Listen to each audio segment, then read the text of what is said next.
خدا نے اپنے بھکتوں سے فرمایا کہ ڈرو مت، عام لوگوں سے بھی خدا نے فرمایا کہ ڈرو مت، اور ایمان والوں سے بھی خدا نے فرمایا کہ ڈرو مت۔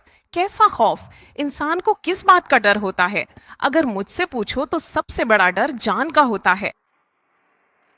اگر میں مر جاؤں تو جو کچھ میں نے کمایا ہے وہ کس کے ہاتھ میں چلا جائے گا؟ اس کا ایک ڈر ہوتا ہے۔ بیماری آ جائے تو بھی یہ ڈر ہوتا ہے کہ کہیں میں مر نہ جاؤں۔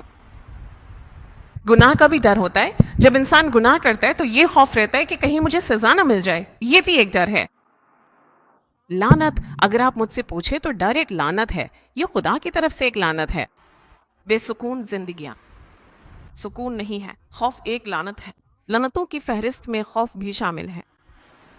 تمہاری جان کو سکون نہیں ہے، تم ہمیشہ جان کے خوف میں مبتلا رہتے ہو۔ تو کیا یسوع مسیح کی صلیبی موت کے ذریعے ہمیں برکتیں ملی ہیں یا لعنتیں؟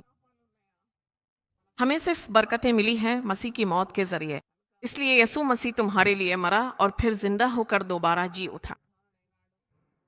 وہ تمہیں ان سب خوفوں پر فتح عطا کرے گا۔